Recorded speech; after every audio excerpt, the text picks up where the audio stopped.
Eu vou falar um pouquinho para vocês sobre algo que eu venho trabalhando nas minhas pesquisas nos últimos anos, que é o foco ali na hermenêutica de profundidade, né? E essa hermenêutica de profundidade eu vou falar um pouquinho como é que ela pode ser vista hoje como uma possibilidade metodológica em educação matemática.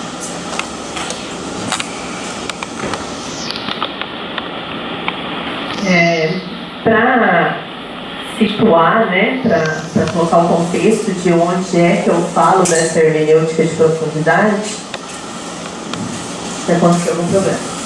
Mas eu vou falar a partir de onde é que eu falo dessa hermenêutica de profundidade, né?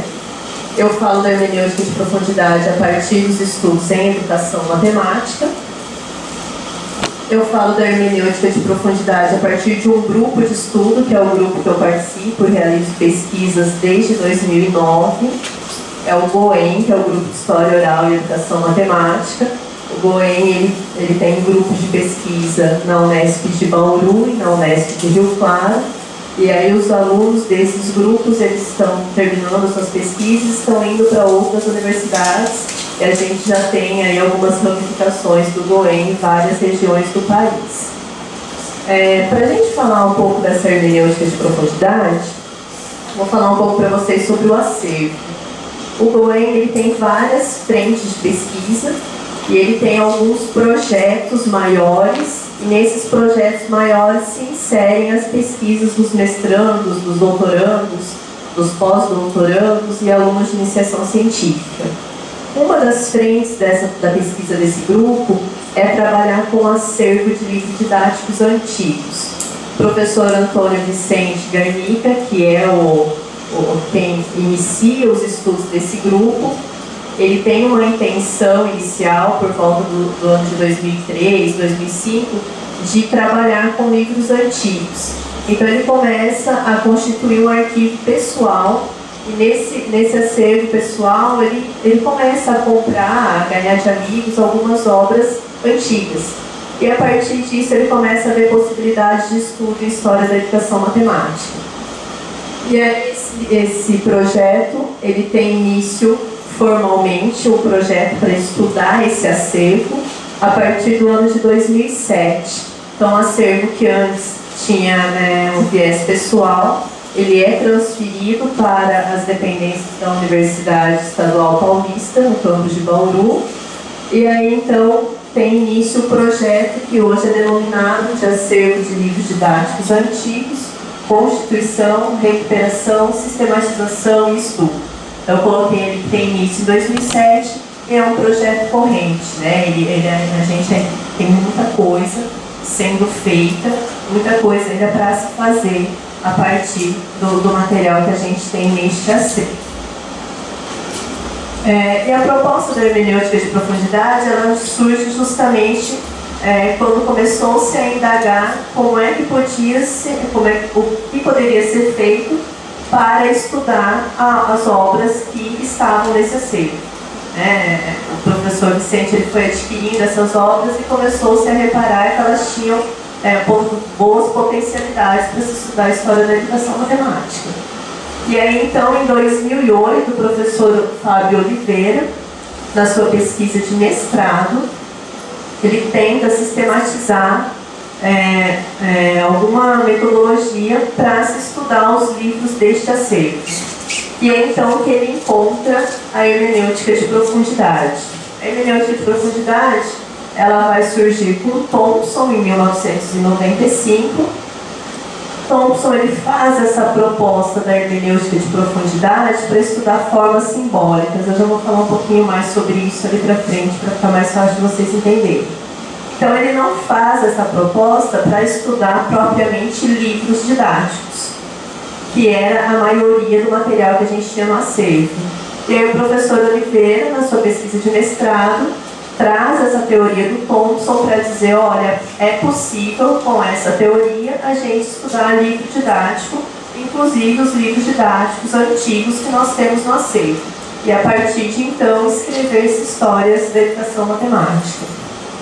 Só que o professor Oliveira, ele faz essa essa sistematização, essa adaptação da teoria de Thompson, mas ele não faz nenhum exercício, né? Ele só coloca a proposta. E então, em 2012, na minha pesquisa de doutorado, eu me proponho, então, a olhar para essa hermenêutica de profundidade como uma possibilidade para estudar os livros do acervo e, então, fazer um exercício analítico, né? Para verificar como é que a gente poderia usar, de fato, aquela metodologia trabalhando com os livros do acervo. Para falar da hermenêutica de profundidade, eu vou dar um passinho para trás e vou falar um pouco do que seria então essa hermenêutica, né? Quando a gente fala de hermenêutica, a gente está falando de um campo que se refere a estudar, a fazer interpretações, né? Então a gente está falando de um campo que tem o objetivo de sistematização teórica para interpretar, né? Para estudar interpretações. E aí, como é que vem essa hermenêutica de profundidade? Algumas pessoas perguntam pra gente, é de profundidade porque ela é mais profunda que as outras? Na verdade, isso incomoda alguns pesquisadores que já trabalhavam com hermenêutica antes. Na verdade, não, né? Na verdade, como a gente traz essa ideia lá do Thompson, ele vai usar esse termo por uma questão de nomenclatura mesmo. Ele quis chamar de hermenêutica de profundidade, mas não quer dizer que ela seja mais profunda do que qualquer outra hermenêutica, né? Então, o Thompson ele propõe este referencial para analisar a ideologia das formas simbólicas nos meios de comunicação de massa. Foi aquela história que eu já contei para vocês. Aí o Oliveira vai lá e traz isso, então, para trabalhar com livro de texto didático. Mas o que seriam, então, as formas simbólicas, né? Porque o Thompson ele faz essa proposta para analisar a forma simbólica, né? E aí, Oliveira ele vai definir as formas simbólicas como sendo construções carregadas de registros de significados, produzidos nessas condições que são impossíveis de serem identicamente reproduzidos do modo como o autor quis, mas que a gente pode disparar uma interpretação a partir delas. A gente pode dizer, de modo geral, simplificado, que as formas simbólicas elas são construções humanas intencionais. E aí, algumas pesquisas, alguns trabalhos, o próprio livro do Thompson, que traz essa ideia, o trabalho do Oliveira e o trabalho do professor Emerson Rolkowski, que também é um pesquisador do Goen, que ele falou alguma coisinha sobre isso na pesquisa de doutorado dele em 2006, mas ele não fez essa sistematização e nem fez o exercício analítico. Ele só colocou um pouquinho do que seria essa forma simbólica, mas ele não trabalhou com isso. Esses três autores vão colocar algumas características que podem, que um determinado, né, um objeto, alguma coisa, se ela possuir essas características, a gente pode dizer que é uma forma simbólica, e a partir disso, então, a gente poderia trabalhar com o referencial metodológico da hermenêutica de profundidade. Então, ele diz que essas características são a forma simbólica, ela precisa ter uma intenção, então ela tem que ter um aspecto intencional, ela precisa estar situada num contexto, que é o aspecto contextual, ela precisa de uma convenção, que eu já vou dizer um pouquinho sobre isso, então aspecto convencional, obedecer uma estrutura, que é o aspecto estrutural, e fazer alguma referência, que é o aspecto referencial. Todos esses vão ter ligação com os termos significado, sentido e significação. Bom, o intencional, ele vincula-se a uma intenção, né? Quando eu falo de livro didático, por exemplo, o autor, ele produz aquele livro com uma determinada intenção. Então, aquele objeto, ele tem uma intenção de estar no mundo como ele está, né? Então, é o aspecto intencional. O aspecto convencional, ele vai se referir aos códigos, às regras. Voltando ao exemplo do livro didático. Para eu produzir um livro didático, eu vou ter que obedecer algumas regras, né? A editora vai me colocar algumas regras e eu vou ter que obedecê-las. Então, o autor, né? Então, o aspecto convencional ele vai se referir a isso, né? A essas regras e convenções que eu vou precisar trabalhar no meu objeto para que ele possa ser produzido, construído e circular numa determinada comunidade. O aspecto estrutural vai se referir então à estrutura, então ele vai falar daqueles elementos que se articulam, né? Articulam entre si e se articulam para estruturar aquele meu objeto, aquela minha representação. O referencial, ele vai dizer que quando eu produzo então esse objeto que eu estou chamando de forma simbólica, eu quero dizer algo com ele, né? Então o objeto ele sempre quer dizer algo sobre alguma coisa. E para Oliveira, as formas simbólicas sempre falam sobre alguma coisa, né? E elas falam também de uma intenção do autor, né? A manifestação da forma simbólica vai colocar para mim a intenção deste autor. Então esse objeto da manifestação é o referencial da minha forma simbólica. E o contextual trata então do contexto social e histórico em que aquela forma simbólica foi produzida, publicada e foi mobilizada numa determinada comunidade. Bom, o Thompson então vai colocar essa ideia para a gente, a hermenêutica de profundidade, para analisar formas simbólicas. Quando a gente olha, quando o Oliveira faz essa proposta para texto didático, ele considera que os livros didáticos têm aquelas 5 características que eu falei agora mesmo, e, portanto, eles poderiam ser analisados pelo referencial metodológico da hermenêutica de profundidade, que a gente abrevia, chama de HP. Esse referencial metodológico, o Thompson, ele diz que ele é formado, ele é composto por 3 momentos, né? Que é a análise sócio-histórica, a análise formal discursiva e a interpretação, reinterpretação.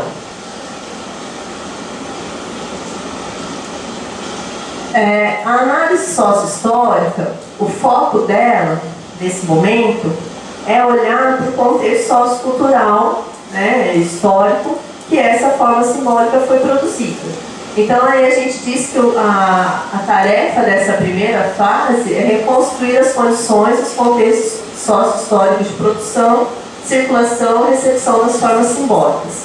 Olhar então para essas questões de regras e convenções, para as relações sociais, para as instituições, para as relações de poder, né, daquela época, para os recursos, para as oportunidades, né, que eram colocadas para que aquele objeto pudesse ser produzido e para que ele pudesse circular naquela época. A análise discursiva ou formal, aí vocês podem perceber que a análise sócio-histórica, ela vai olhar um pouco para fora do meu objeto, né? A análise formal, a ideia é que eu olhe para o meu objeto em si. Então é quando eu vou olhar para a estrutura interna da minha forma simbólica, né? Então eu vou olhar como é que essa estrutura funciona de modo a construir esse meu objeto mais amplo, né? Eu vou olhar ainda as relações entre os elementos dessa estrutura. É como que esses elementos foram pensados para me dar a estrutura que eu tenho. Então, nessa fase, a forma simbólica, a gente costuma dizer que a gente desconstrói para construir de novo. E quando a gente faz essa reconstrução, a gente vai gerando a interpretação. E aí é interessante, porque quando a gente se propôs a fazer o exercício analítico, né, vamos analisar uma forma simbólica usando então a HP para ver o que acontece, porque Oliveira não fez isso. Ele só disse, olha, é possível, mas alguém precisa ver se é possível mesmo na prática. E aí é interessante que o Thompson ele já diz, olha, essas fases não tem uma ordem para acontecer. Essas fases não precisa fazer uma para depois fazer a outra. Não tem que dizer que a análise sócio-histórica é primeiro e a análise formal é a segunda. Porque como ele coloca nessa ordem, a gente acaba tendo uma tendência de pensar que primeiro precisa fazer a análise sócio-histórica para depois fazer a análise discursiva, para depois a interpretação e reinterpretação. Mas ele diz lá já, quando ele nem está falando de livro didático, ele está falando de forma simbólica de modo geral, que é possível, que não precisa ter essa linearidade, né? Que é o hermeneuta, aquele que vai se propor ao exercício de analisar a forma simbólica, que vai escolher, a partir do objeto que ele está analisando, qual que seria mais adequado. E aí, quando a gente foi fazer esse exercício em 2012, que nós começamos, 2012 nós terminamos, na verdade, a gente começou por volta de 2009. Nós tivemos uma dificuldade, né? O que fazer primeiro? Estuda a obra para ver o que ela pode disparar de estudo histórico, social, ou a gente vai olhar para esse contexto sociocultural para entender a obra, né? Então, essa inclusive foi uma das dificuldades que a gente teve para analisar uma forma simbólica usando a hermenêutica de profundidade, porque você não tem um parâmetro de onde é que você começa. Na verdade, elas vão acontecendo juntas, né? A obra te dispara para estudar uma questão sócio-histórica e aquela questão sócio-histórica te leva a compreender outras questões da própria obra. Então, é um movimento que vai acontecendo junto. E aí, quando a gente olha para a teoria do Thompson, ele vai dizer dessa fase que é chamada de interpretação-reinterpretação, que é onde, na verdade, ele vai costurar todos esses significados que foram produzidos durante todo o movimento interpretativo. O problema é que aí a gente pensa, depois que eu fizer a análise sócio-histórica e a forma discursiva, eu vou escrever a interpretação-reinterpretação. Na verdade, ela também vai se constituindo num movimento paralelo, né? Porque conforme você vai entendendo essas questões socioculturais, históricas, você vai entendendo a obra e você vai produzindo, então, a sua interpretação. Então, é um movimento em que as três fases acontecem juntas, né? Ora você se dedica mais para uma, ora mais para outra, mas na prática elas vão acontecendo juntas. O que acontece é que quando você tem que escrever sobre esse seu exercício analítico, você precisa fazer algumas opções, porque a escrita é linear, né? A escrita me pede que eu coloque uma ordem. E aí, quando eu faço essa escrita linear, eu tenho uma tendência em escolher o que eu vou apresentar primeiro e, consequentemente, como a interpretação é os resultados que eu tenho desse meu movimento, ela acaba vindo depois. Mas não que ela aconteça no final do meu movimento. Ela vai acontecendo também junto com a análise sócio-histórica, com a análise formal discursiva. E aí o que a gente encontra no Thompson é esse esquema, que aí o professor Oliveira também usa no trabalho dele, e que a gente tenta se apropriar e mobilizar isso no nosso trabalho. Então ele coloca que o referencial metodológico da hermenêutica de profundidade, ele tem esses três momentos, que é a análise sócio-histórica, a formal e a interpretação-reinterpretação. E ele coloca ainda que a análise sócio-histórica, ela pode ter alguns tipos de análise, que ele divide em 5. Ele pode dizer que numa análise sócio-histórica, pode acontecer situações, de eu analisar situações espaço-temporais, os campos de interação, as instituições, a estrutura social, os meios técnicos de transmissão. Na análise formal, ele coloca ainda outras 5 opções que eu posso disparar essa minha análise formal. Então ele diz que eu posso fazer uma análise semiótica, uma análise da conversação, uma análise sintática, uma análise narrativa, uma análise argumentativa. A interpretação-reinterpretação não tem, na verdade, não tem tipos de análise que eu posso fazer, porque ele considera isso como sendo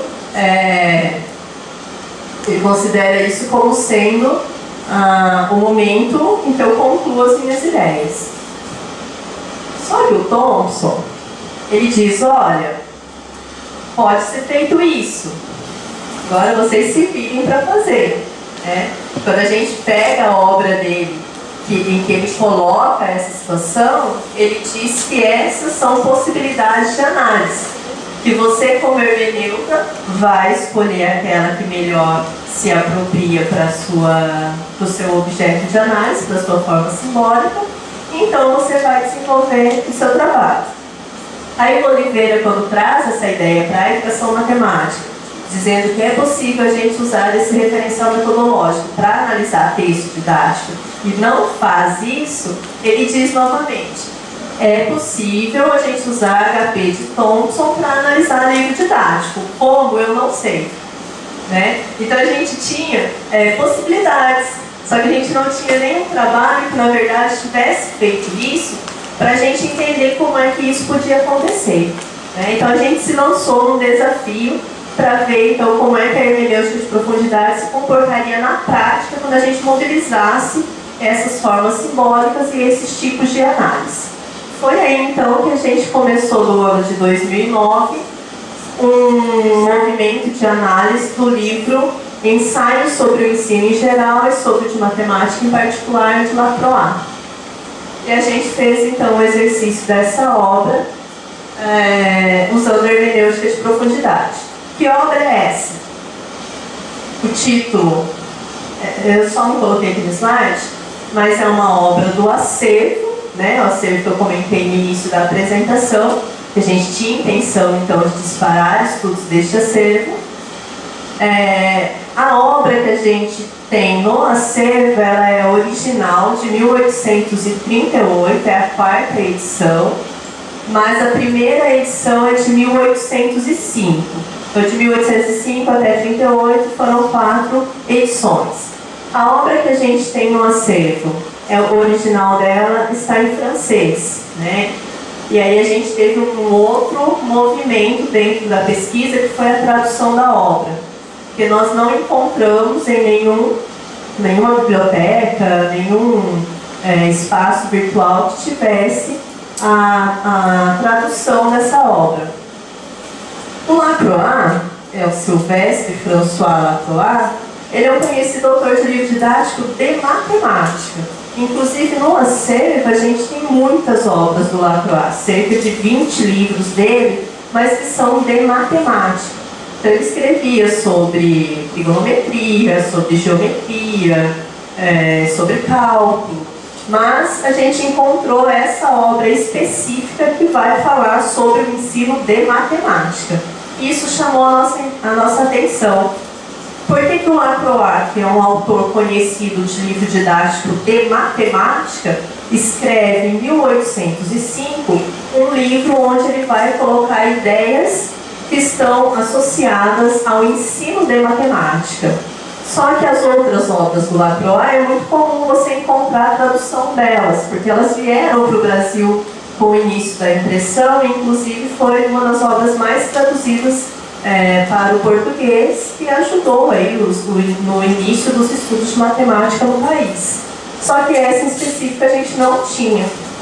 Então a gente abriu um adendo aí dentro daquela intenção de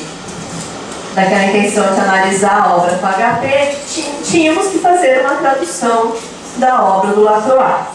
E aí então nós desenvolvemos 2 traduções.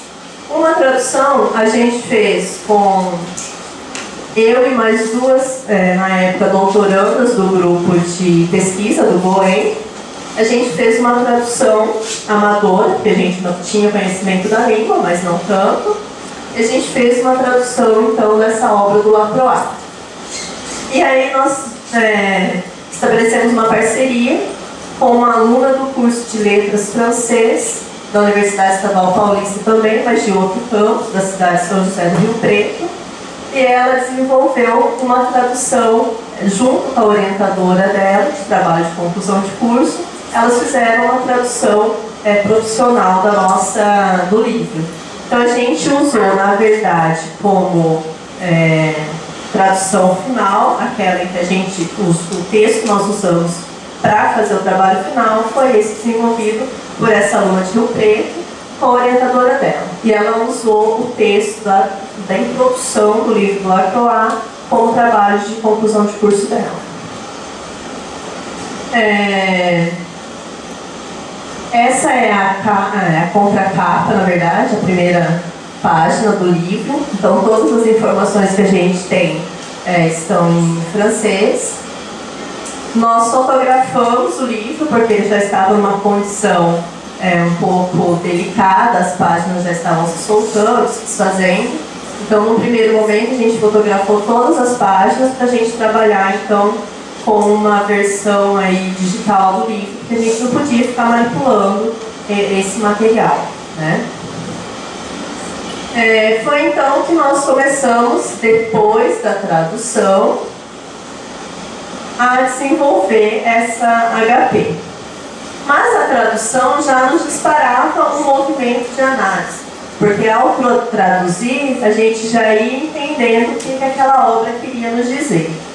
Então nós percebemos que o livro do Lacroix ele é de 1805. Então é um período ali em que tinha acabado a Revolução Francesa, né? A primeira edição é de 1805. E aí, iniciando a nossa análise, quando a gente foi olhar para essas situações espaço-temporais, a gente percebeu que o livro ele traz uma defesa apaixonada do iluminismo, que era aquele movimento, então, para mudar o regime educacional da França na época da Revolução Francesa. Então a gente teve que estudar muito essas questões da Revolução Francesa. Eu não tinha conhecimento, eu fiz minha licenciatura em matemática, então eu não tinha conhecimento de história suficiente para disparar uma análise sócio-histórica com essas questões que aconteceram na França revolucionária. Então eu tive que caminhar muito para as searas da história para dar conta de entender algumas posições que o Lacroix coloca no livro dele. E aí a gente percebeu que depois da Revolução Francesa, né, aquela ideia das escolas centrais que contradizia o que o antigo regime queria, o ensino que o antigo regime estava pregando, que era uma escola mais aberta, que não era só para elite, que trazia ensino de outras disciplinas. O Lacroix coloca isso no texto dele. Depois da Revolução Francesa, com Napoleão, isso acaba, essa ideia acaba na França. As pessoas quem defendia essa ideia era perseguida, acabavam morrendo, né, por conta de contradizer o que o governo atual estava querendo. E Lacroix não, Lacroix passa intacto por esse movimento, né? Apesar dele colocar nas linhas do texto dele, ele defender um regime educacional que Napoleão não aceitava mais, ele consegue, até 1838, publicar a 4ª edição da obra dele. E aí o que nós fizemos? Nós fomos verificar se tinha alteração. Aí nós conseguimos a 1ª, 2ª e a 3ª edição da obra, só que aí a gente conseguiu a versão PDF, a gente conseguiu em alguns acervos que estão online, e aí a gente fez um trabalho de cotejamento também. A gente olhou página por página de todas as edições para verificar se tinha então alteração no texto, né? Porque o momento político, o momento sócio-histórico mudou muito, né? E como é que Napoleão consegue, Lacroix consegue então continuar publicando esse material sem, né, ser perseguido, sem ser morto, que é o que acontecia com outros pesquisadores. E aí a gente descobriu que não tinha alteração.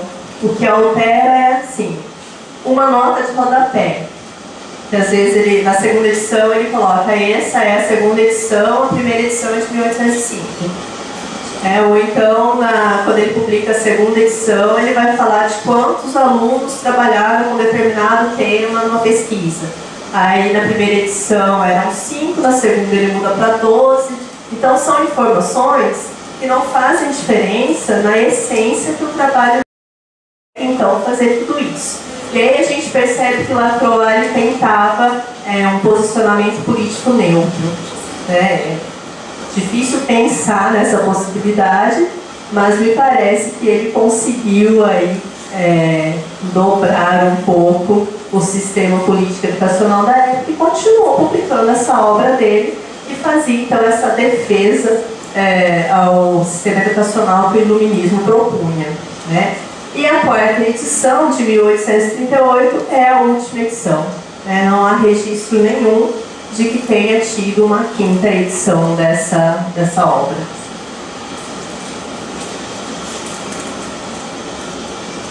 E aí eu acho que eu antecipei um pouco as coisas, mas isso tudo que eu falei, a gente descobre quando a gente vai olhar para a análise dos campos de interação, né? Que nos permitiu então compreender que Lacroix era moderado, ele tinha opiniões progressistas, que eram ao gosto aí da tradição iluminista do século XVIII, mas ele não pertencia a nenhum grupo político, e isso permitiu então que ele continuasse publicando essa edição, as edições desse livro.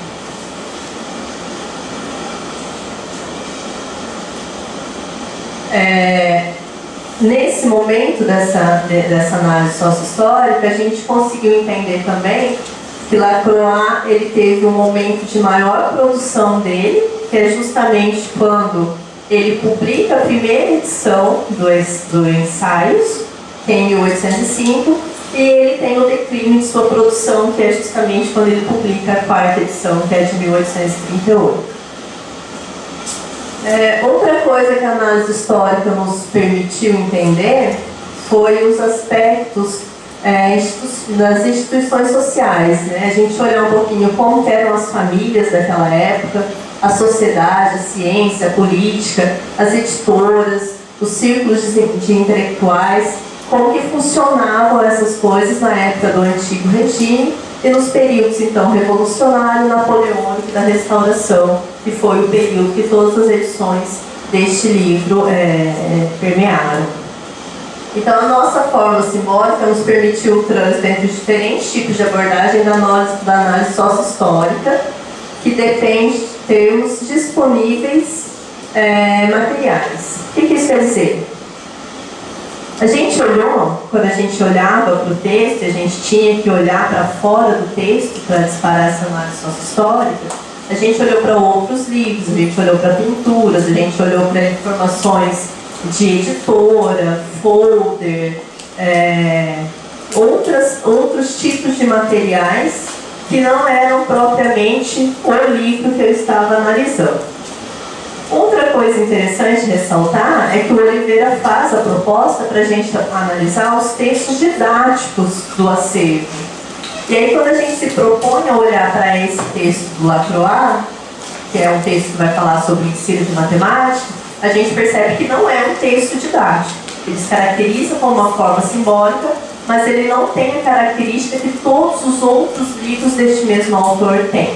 Ele não é um texto didático. Ele vai falar sobre a experiência dele com o ensino de matemática. Quando a gente foi... Lembra que eu disse que o Thompson falou, olha, essas são as possibilidades, mas vocês que se virem. O Oliveira colocou essas possibilidades para analisar os livros do acervo, mas também não fez. E aí a nossa ideia era mobilizar esse referencial metodológico. Então, quando nós iniciamos a pesquisa, nós dissemos, olha, vamos fazer todos aqueles tipos de análise. Todos os 5 tipos de análise para a sócio-histórica e todos os 5 tipos de análise para a análise formal. Para a análise sócio-histórica, deu certo a nossa intenção. A gente conseguiu transitar por todos aqueles tipos de análise, apesar dos autores precedentes dizerem que isso não era necessário. Mas como nossa ideia era trabalhar o referencial metodológico, então a gente se propôs a fazer isso para ver o que acontecia. Aí nós dissemos, vamos fazer todos os tipos de análise também da análise formal. E aí a gente não deu conta.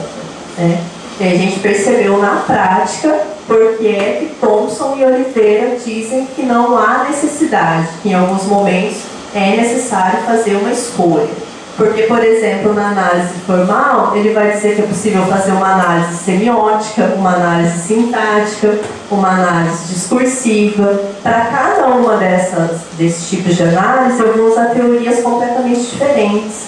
Então, isso não era possível para a gente naquele momento. Então, a gente teve que fazer uma opção. A gente olhou, a gente foi olhar para a obra em si agora, tentar compreendê-la, mas a gente teve que optar por um daqueles tipos de análise. E aí a gente optou por uma análise argumentativa, que é um daqueles 5 tipos que o Thompson sugere. E aí nós tivemos, nós separamos essa análise formal em 2 momentos. O primeiro momento, a gente foi olhar para a obra em si e a gente pediu auxílio a uma outra teoria. O Thompson, ele já diz assim, quando ele coloca as possibilidades, ele fala, em alguns momentos, a HP sozinha não vai dar conta. Então é possível que vocês tragam alguma outra teoria para auxiliar no estudo junto com a HP. E foi o que a gente fez. A gente trabalhou um pouquinho com a ideia de paratextos editoriais do Genet. O Genet, ele vai trabalhar... O Genet, ele entende que texto, e ele faz essa teoria apenas para livro. Então, se eu olho para um livro, para o Genet, o livro, o texto é só o miolo do livro, é só o texto em si. Tudo que vem antes e tudo que vem depois, ele chama de paratextos. Então, o que seriam os paratextos? A capa, as informações das páginas internas, o nome do autor, o formato da obra, o título, o sumário, a presença ou ausência de dedicatória, de epígrafe, as notas, o prefácio, tudo isso seria paratexto para a Genet. E aí a gente caiu numa outra contradição. Porque o Thompson vai trabalhar com a ideia de texto de Ricoeur. Ricoeur entende tudo isso como sendo texto. E aí a gente teve que fazer uma separação técnica. Nesse momento a gente estava entendendo texto como sendo só o miolo do livro e todos esses outros elementos como sendo os paratextos. É bem interessante que a gente descobriu, por exemplo, que o formato, as medidas do livro, era 14 por 21, mais ou menos isso. Ele dizia que para aquela época era um livro que era considerado um livro sério, né? Então a gente percebeu que essa obra do Lacroix, quando foi publicada naquele momento, podia ser considerada uma obra séria, né? Então tinha um significado apenas pelas medidas da obra.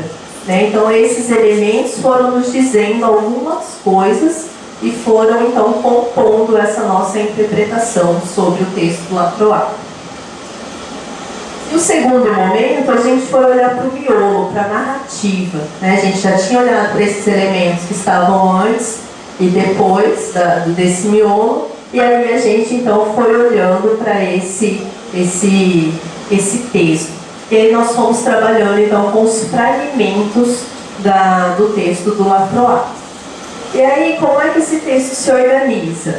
Eu estou usando ali essai é o ensaios, em francês. Então, quando a gente fica às vezes cansativo, ficar repetindo o nome do livro, que é extenso, a gente chama ele carinhosamente só por essai.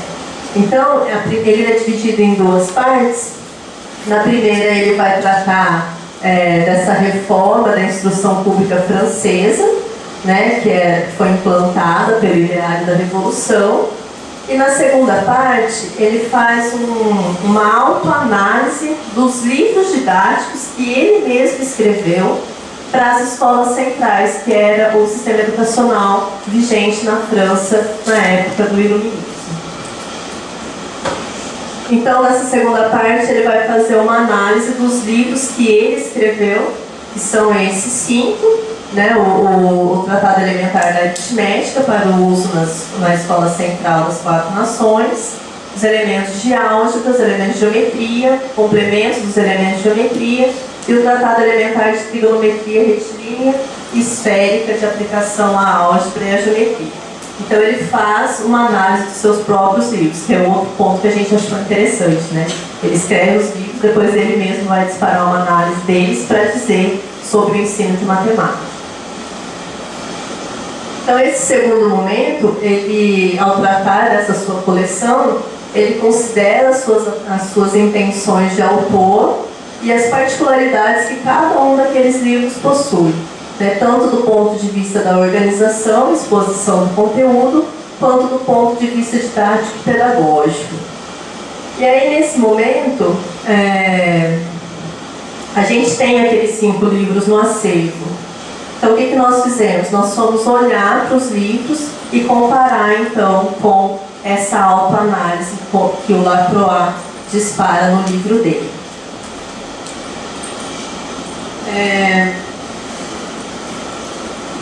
E aqui eu vou dizer, então, daquilo que eu já disse lá no primeiro slide da análise social discursiva, que não foi possível a gente atender aquele nosso desejo de perpassar pelos 5 tipos de análise, que seria a argumentativa, a semiótica, a conversação, a sintática, a narrativa. E a gente fez a opção de olhar para o essay só com o viés da argumentativa, que é trabalhar com os extratos do texto e gerando interpretações a partir deles. E aí, então, a gente conseguiu, né, fazendo todo esse movimento, chegar numa interpretação-reinterpretação. Por que a gente fala desse modo, né? Por que tem essa nomenclatura? Porque a ideia é que as interpretações vão se reinterpretando no decorrer do exercício analítico. Então, ela se reinterpreta o tempo todo, né? Porque cada nova informação que você busca na análise sócio-histórica e na análise formal vai conduzindo, vai refazendo, vai compondo aquelas interpretações que você vem gerando da forma simbólica. Então, no início do texto, o Lacroix ele vai esclarecer para o seu leitor, no início do texto do essay, que ele vai se manifestar como uma pessoa pública, na postura de professor, né, que Lacroix ele tinha experiências docentes, e ele também tinha uma experiência como administrador, né, ele trabalhou também como administrador num determinado momento aí na França.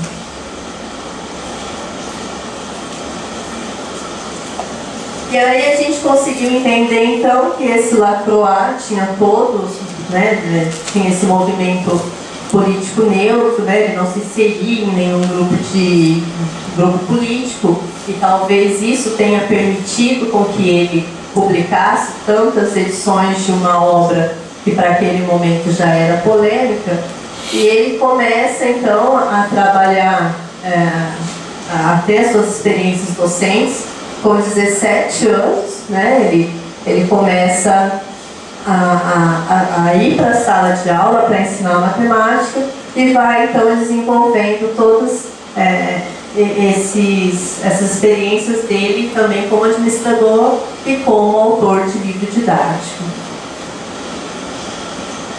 Aqui eu vou ler um pouquinho que ele vai sintetizar o que seria, então, essa obra do Lacroix, né? O que o nosso estudo permitiu interpretar essa obra. Então, a gente pode dizer que essa obra ela foi pensada, escrita e publicada no momento em que a França passava por mudanças políticas, sociais, culturais e econômicas. E ela reflete, inclusive, um modelo educacional da época, que era a ideia das escolas centrais. No início da Revolução Francesa, ela provoca o desejo de transformar a instrução pública na França, de pautá-la no ensino das ciências e busca o desenvolvimento da razão e do espírito do homem. Dessa forma, o conjunto de textos desse livro, ele trata desde a abolição dos colégios do antigo regime, que pautava-se no ensino de letras, segundo o modelo dos jesuítas, e da implantação de um novo sistema de ensino mais aberto, que favorecia, então, uma variedade, possibilidade de cursos. E depois da Revolução, isso cessa, volta à ideia dos colégios do antigo regime e o livro continua sendo publicado. Algumas considerações sobre essa interpretação que a gente fez, né? Desse exercício analítico que a gente se propôs a fazer. A gente pode considerar que a interpretação-reinterpretação ela não existe se eu não passar pelos momentos de análise sócio-histórica e análise discursiva. Que é nesse momento da interpretação-reinterpretação que todas aquelas ideias que eu coloquei na análise sócio-histórica e na análise discursiva ganham força, são sintetizados. É ali que eu consigo, então, produzir, de fato, uma interpretação sobre a obra, na minha escrita, né?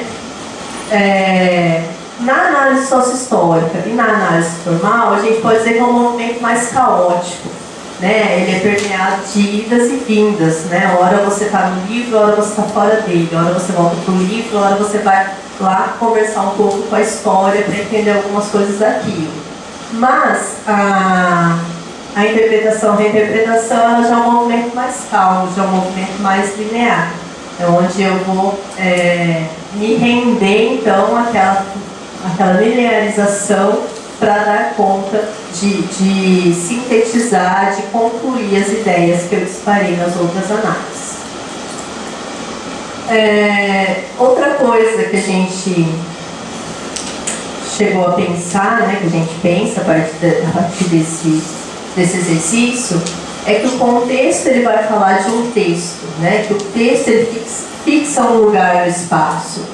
E o texto ele é essencial para indicar o contexto, né? O texto vai me sugerir para que contexto eu preciso ir para analisar fazer essa análise sócio-histórica. Então, talvez nós podemos dizer que seja por isso que Thompson, quando coloca essa ideia, diz de uma hermenêutica de profundidade. Talvez esse adjetivo profundidade possa vir dessa ideia, né?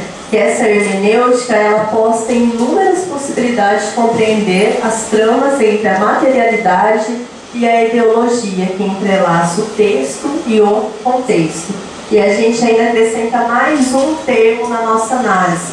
A gente fala de uma análise de texto, contexto e paratexto, quando a gente trabalha com as ideias do Genete. A gente pode dizer ainda que quando a gente fez esse exercício, aquele movimento de experienciar os tipos de análise, né? Vamos fazer todos os tipos de análise da análise sócio-histórica, vamos fazer todos os tipos de análise da análise discursiva. Esse movimento, né, registra outra potencialidade do HP. Por ela indicar esses diferentes tipos de análise, é a hermenêutica que vai escolher. Então ela coloca um campo muito aberto de possibilidades e o hermenêutica tem um espaço onde ele pode transitar para desenvolver essa análise.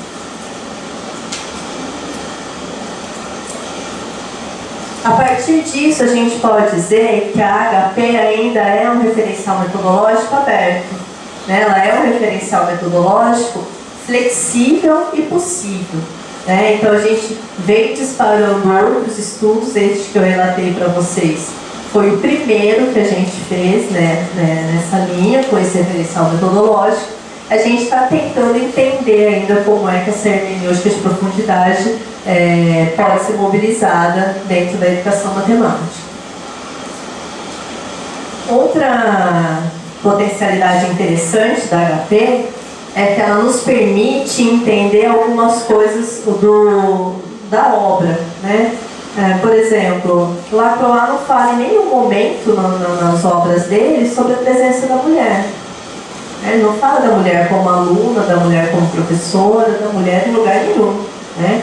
E a análise sócio-histórica nos permite entender o porquê disso, né?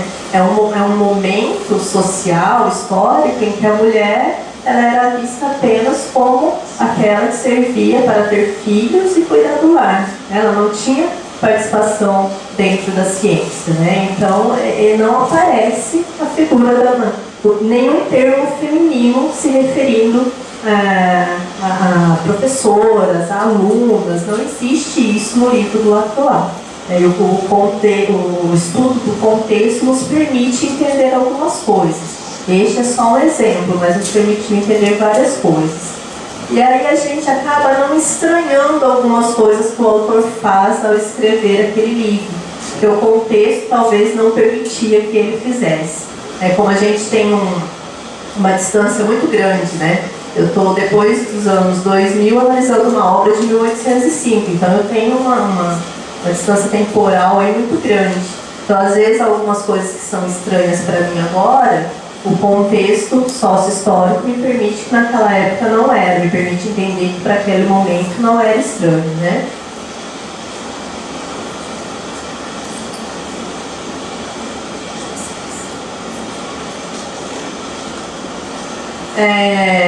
Outro ponto que eu já ressaltei na apresentação é a questão da HP não ser autossuficiente. Nesse caso específico, a gente foi então trabalhar com a HP e nós trouxemos como apoio técnicos para textos editoriais.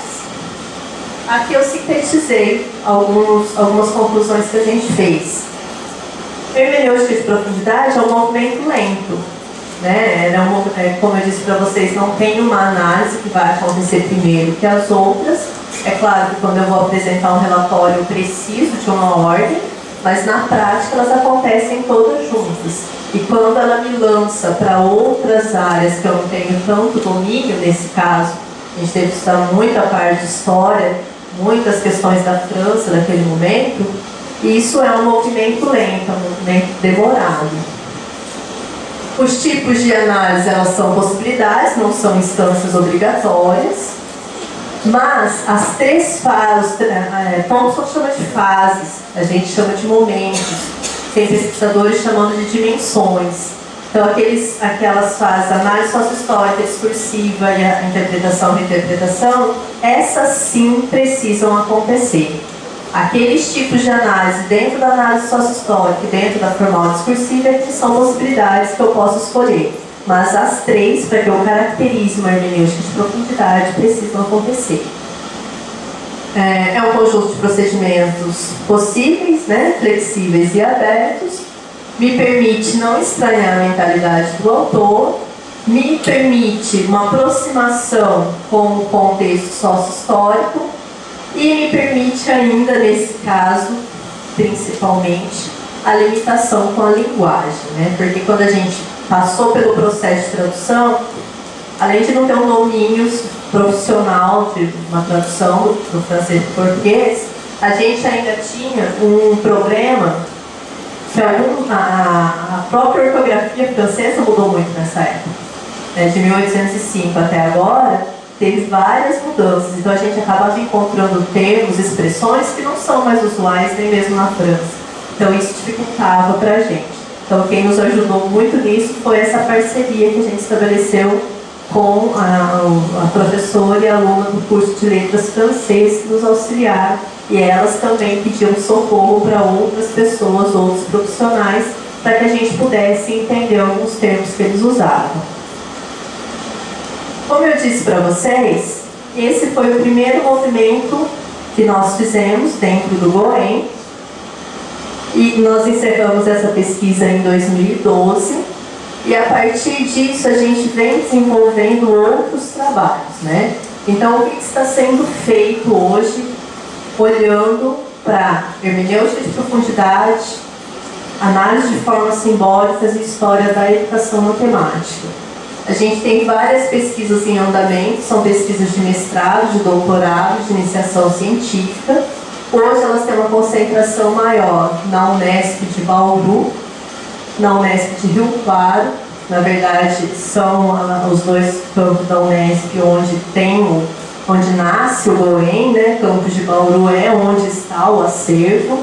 Então a gente tem outras pesquisas, algumas já foram concluídas, outras em andamento, muito concentradas nessas duas instituições.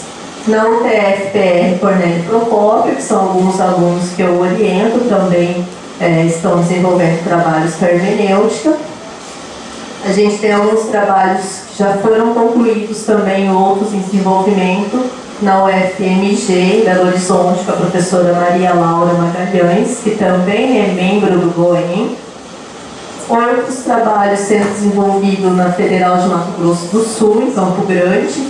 Nós temos uma concentração de alunos que eram do GOEM, que hoje trabalham na UFMS, e eles levaram também essa ideia para lá, e alguns trabalhos de mestrado já foram concluídos e outros em andamento também, trabalhando com a hermenêutica de profundidade.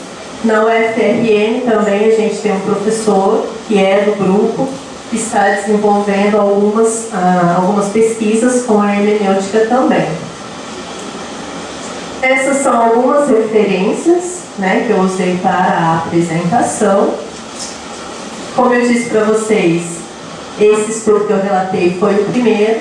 A gente tem alguns outros que já foram concluídos, outros em andamento, mas a gente está tentando aí pensar essa hermenêutica de profundidade dentro da educação matemática. A gente sabe que muita coisa ainda pode ser feita, né? Muita coisa está sendo feita e que podem nos disparar outras possibilidades que esse referencial metodológico permite. A hermenêutica de profundidade, quando a gente vai para outras áreas, por exemplo, a psicologia usa muito desse referencial metodológico.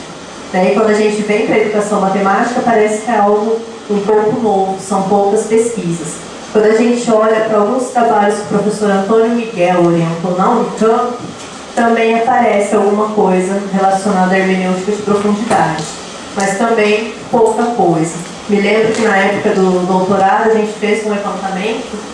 A gente tinha 9 trabalhos que mencionavam, né, não faziam um exercício, eles mencionavam a hermenêutica de profundidade dentro da educação matemática. E aí, depois disso, por conta mesmo do próprio grupo, começaram a desenvolver pesquisas nesse sentido, aí foi aumentando um pouquinho. Mas ainda é muito novinho, né? A gente ainda quer explorar um pouco mais essa hermenêutica de profundidade. E se vocês quiserem, né, Carol, né, a gente está aí, tem muitos textos, alguns livros sendo produzidos com as ideias que o grupo está disparando. Eu agradeço vocês pela atenção, agradeço mais uma vez a Carol, né, por me permitir falar mais um pouco da hermenêutica de profundidade, eu gosto bastante dela, né, e gosto bastante do Lacroix também, que eu acho que ele tinha umas ideias bem interessantes, né? Então, obrigada mais uma vez, né? Se vocês quiserem tirar alguma dúvida, fique à vontade.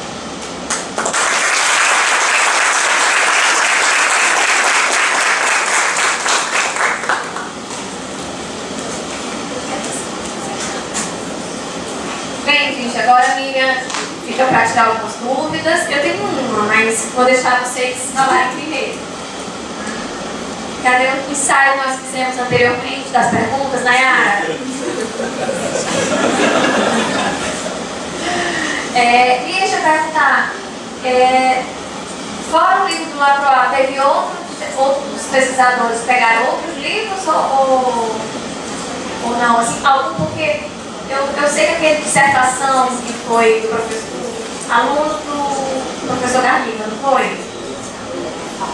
Fábio, ele dizia Fábio, mas não lembrava se era o nome dele, era Fábio mesmo. Ele não trabalhou com livro didático único, foi isso? O Fábio, na verdade, o que motiva a pesquisa do Fábio é que quando ele olha para as análises de livro didático que estavam sendo feitas em educação matemática, ele começa a se incomodar, e aí o professor Vicente Garnica também tinha esse incômodo. Ele dizia que às vezes elas eram um pouco, falavam muito, um pouco da biografia, do autor, descrevia o conteúdo. E aí eles começaram a se incomodar com isso. Então o Fábio, na verdade, ele não pega uma obra para analisar. Ele faz uma análise do que está sendo feito em termos de análise de tipo didático, e a partir disso ele vai buscar uma possibilidade metodológica para analisar o livro. Então ele não pega um livro para fazer isso. Ele coloca uma sugestão.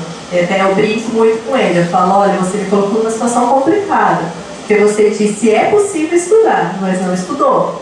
E aí, então, disparou esse estudo de doutorado. Vamos ver, então, o que é possível.